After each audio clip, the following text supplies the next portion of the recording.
안녕하세요. 1월 4일 화요일 아침입니다. 오늘 다시 한번 계속해서 요한복음 1장 29절부터 42절의 말씀을 가지고 오늘 와서 주님을 보라 그리고 주님을 따르라 이런 제목으로 말씀을 함께 나누겠습니다. 요한복음에서 특이한 점은 다른 복음서와 달리 예수님이 제자들을 부르는 장면이 조금 더 자세하게 설명이 되어 있습니다. 마태복음이나 누가복음에는 세리였던 레위 제자, 그 레위를 부르는 장면, 또는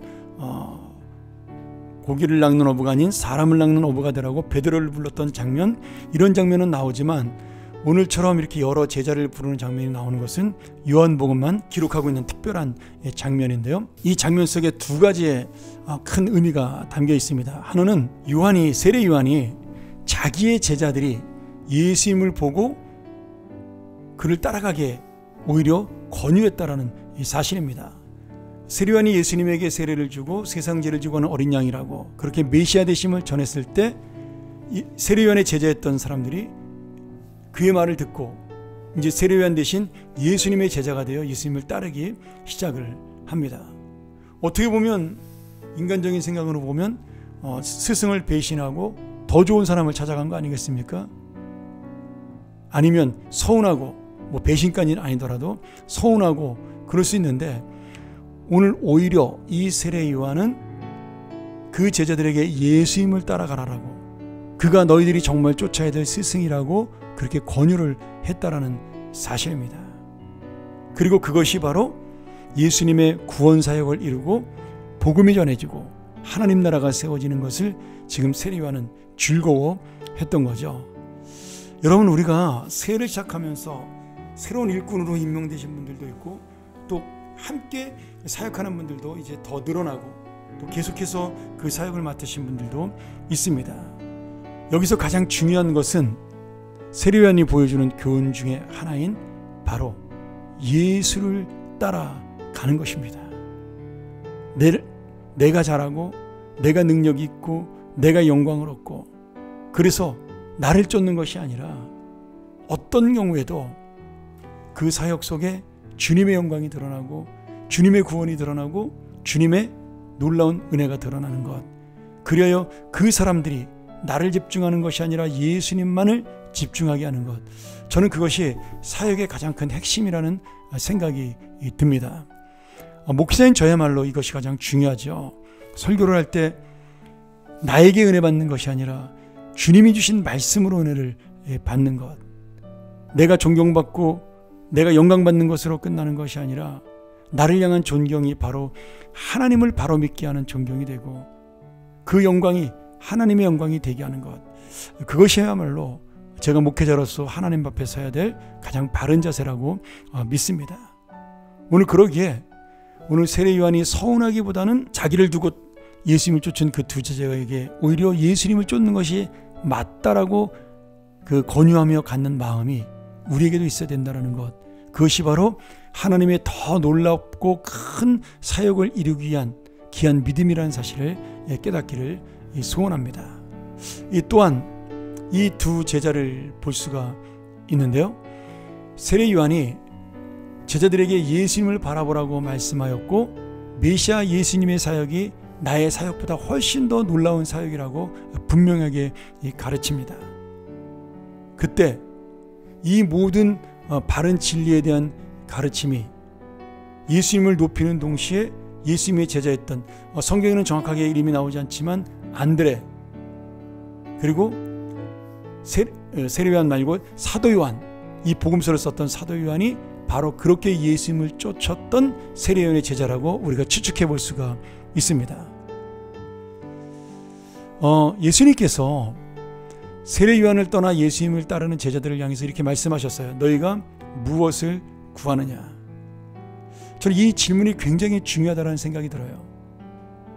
너희가 세례 요한을 떠나서 나에게 온 것, 세례 요한에게는 무엇을 구했고 나에게는 무엇을 구하느냐? 너희들이 나를 쫓아오는 이유가 무엇이냐? 이것을 질문하신 거죠. 그러면 우리도 똑같은 질문을 주님이 우리에게 주실 수 있습니다. 내가 너희를 구원하였고 내가 너희를 하나님의 자녀로 삼았는데 너희는 나에게 또 무엇을 구하느냐? 이렇게 질문하실 수 있습니다. 이 사실 세례요한의 제자들이 예수님을 쫓았을 때는 더 훌륭하신 선생님이기 때문에 더 많은 것을 얻을 수 있지 않을까. 분명히 그런 인간적인 감정이 있지 않았을까요? 저는 그것이 당연하다고 봅니다. 근데 지금 예수님의 질문, 너희가 무엇을 구하느냐라는 질문은 너희가 원하는 것은 나에게 얻을 수 없다라는 거예요. 결국 그 말씀 속에 무엇이 담겨 있습니까? 너희들이 구하는 것은 세상의 것일지 모르지만 내가 구하는 것은 하나님 나라의 것이다. 너희는 세상에 눈에 보이는 것을 구하지만 내가 너희에게 줄 것은 희생과 헌신밖에는 보여줄 것이 없다라는 거예요. 그리고 그 제자들에게 이렇게 말씀합니다. 와서 보라고. 와서 보라고. 그리고 와서 보고 나를 따르라고 말씀합니다.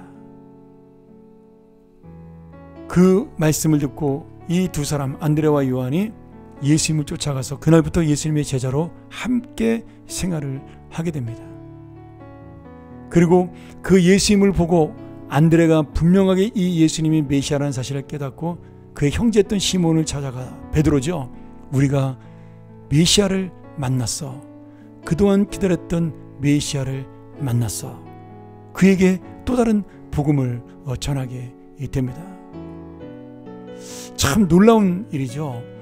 예수님이 무엇을 원하느냐, 무엇을 구하느냐라고 질문했을 때 그 예수님이 분명히 우리한테 주실 것을 알고 깨달으니까 내가 바로 하나님의 복음 전도자로 세워지는 은혜를 받게 된 것입니다. 그것이 바로 와서 보고 나를 따르라는 예수님의 목적이죠. 물론 우리가 예수님을 믿고 살다가 그렇게 평생 동안 단 하루도 쉬지 아니하고 정말 쉼없이 주님의 제자로 주님이 원하시는 것을 살 수만은 없습니다.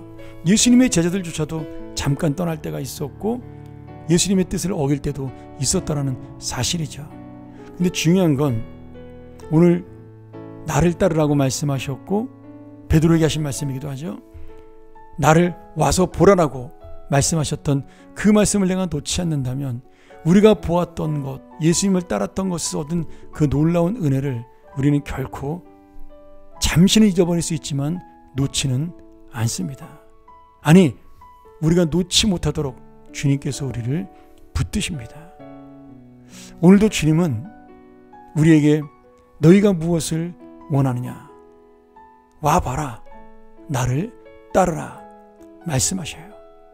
그리고 그 속에서 정말 참된 생명의 길, 참된 소망의 길, 우리는 몰랐지만, 우리는 전혀 상상할 수 없었지만 우리가 정말 보지 못했던 하나님의 놀라운 계획과 그리고 그 놀라운 역사를 우리에게 보여주시는 것입니다.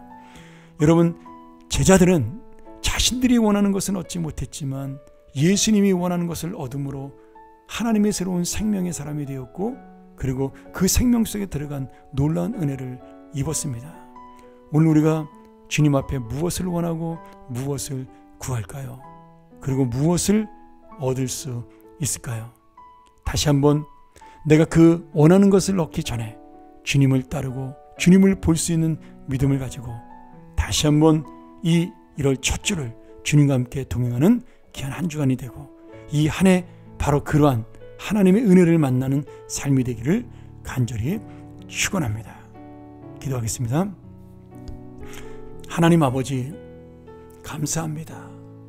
오늘 주님을 보고 주님을 따름으로 주님의 새로운 놀라운 생명을 얻게 된 이 은혜, 바로 나에게 있음을 감사하고 그리고 그 주님의 놀라우신 영광이 함께함을 감사합니다. 다시 한번 내가 구하는 것이 아닌 주님의 구하는 것을 깨닫는 그런 귀한 삶이 되게 도와주시고 그것을 통하여 이전보다 나은 더 큰 새 소망, 생명의 살아있는 소망을 만나는 한 해가 되고 한 주간이 되게 하여 주옵소서. 예수 그리스도 이름으로 간절히 기도합나이다. 아멘. 우리 같이 함께 묵상하며 이 말씀 가지고 나가기를 소원합니다. 나를 따르라, 그렇게 말씀하신 주님, 내가 구했던 것, 내가 원했던 것 내려놓고 오직 주님을 따르는 자가 되어 내가 몰랐던 더 놀라운 신비로운 인생, 더 놀라운 차원 높은 인생, 주님과 함께하는 그런 놀라운 영광의 인생이 되게 해달라고, 그 인생 속에 내가 놀라운 깨달음을 갖고 살게 해달라고 이 시간 묵상하며 나아갑니다.